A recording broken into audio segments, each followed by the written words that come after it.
ललकी चुनरिया पिया अरे लाले सरिया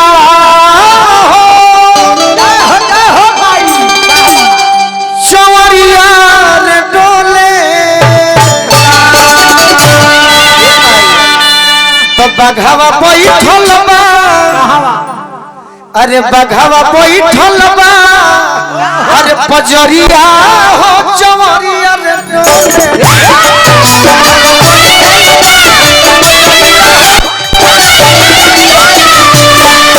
बघावा बैठल बा पजरिया हो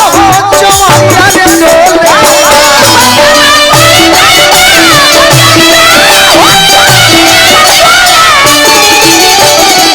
चाचा हमारे गाजियाबाद श्री मनोज पांडे जी कांग्रेस नेता मनोज चाचा के बार बार प्रणाम करब। एक बार आज के भोजपुरी तो ऐसा नहीं खेल हो गई बाकी देवी माई खाती सही नौजवान भाई से खास करके विनती गोलू राजा करी है माई बहन को हरदम लागो रहे भोजन में गार्जियन लोग के भी कहे के नहीं थे बाकी एक बार वही माई खाती जरा के दो हाथ दिलो है प्रेम से सबको हाथ उठा दी खड़ा कर दो बहनी और नौजवान भाई खास कर बाकी सब गीत हुई जगह लेकिन अभी भजन तो बघावा बैठल बा पजरिया हो चवरिया रे डोले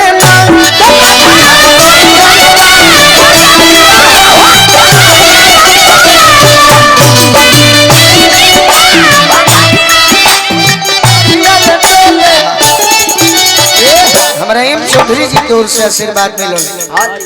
बार बार प्रणाम करो बस अपना बहुत भोजन में आज के डेट में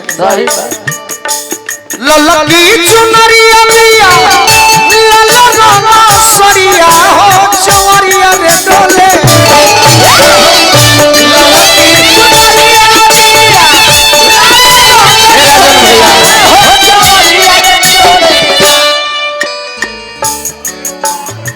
उदय कुमार यादव जी आर्यन टेंट हाउस की तरफ से बहुत बहुत आशीर्वाद जय हो जय हो बघावा बैठल बा पजरिया हो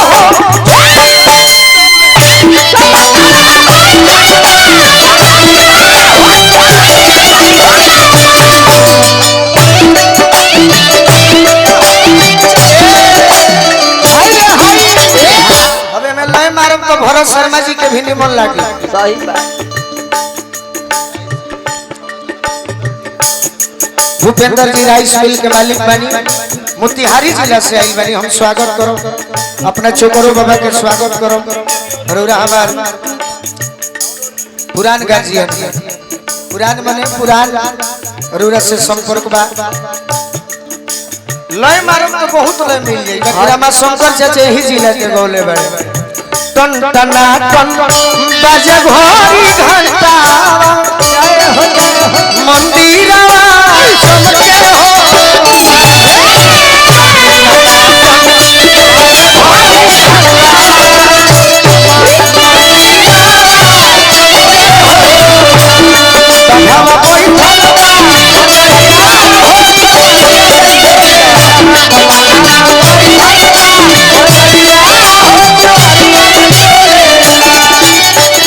भाई हमारे मिथुन भैया बहुत स्वागत करवा रहे हैं टेंट हाउस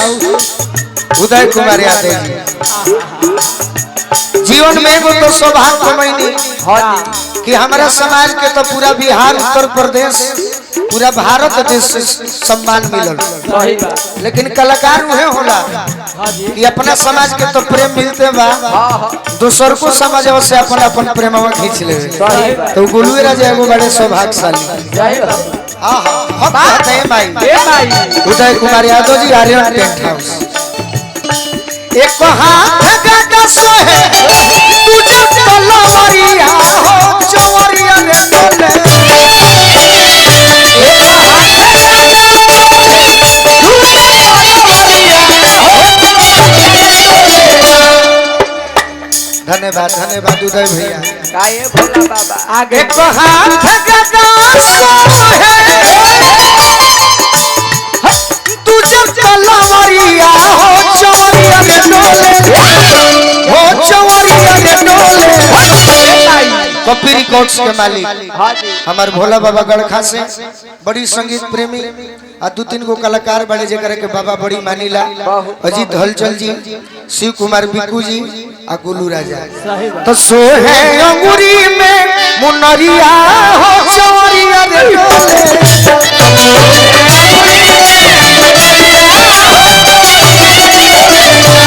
तो सोहे अंगूरी में मुनरिया हो चवरिया रे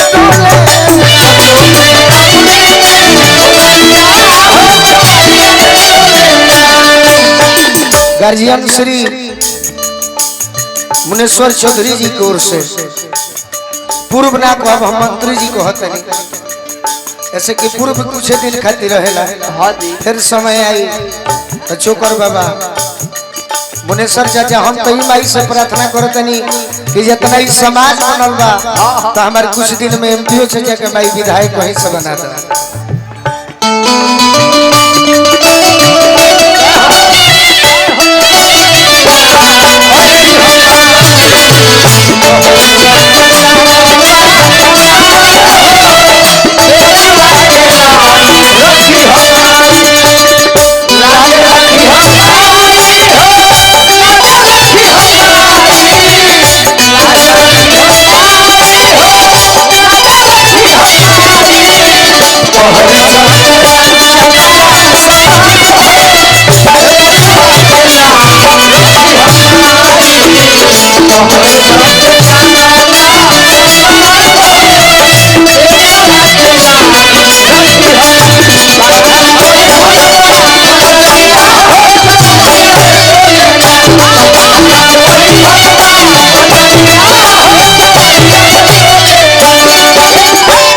अभी अभी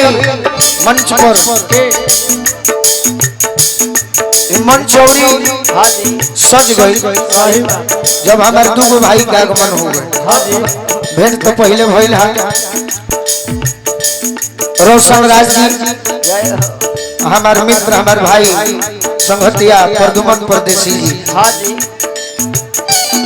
भेंट तो रोजे अब हो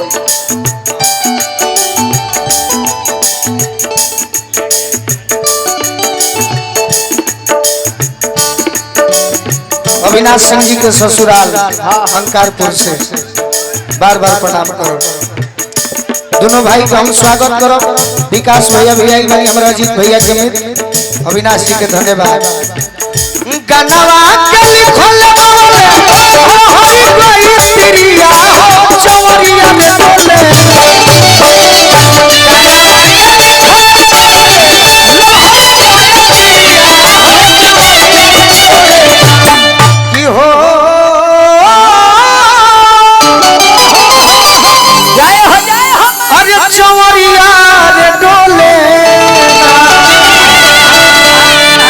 तो फिर तू हमनी पर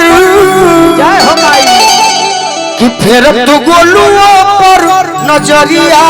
हो चमरिया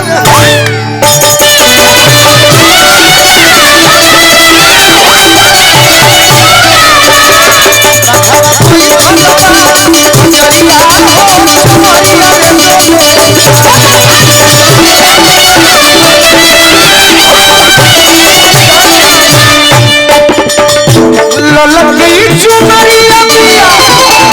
ललना सरिया चमरिया रे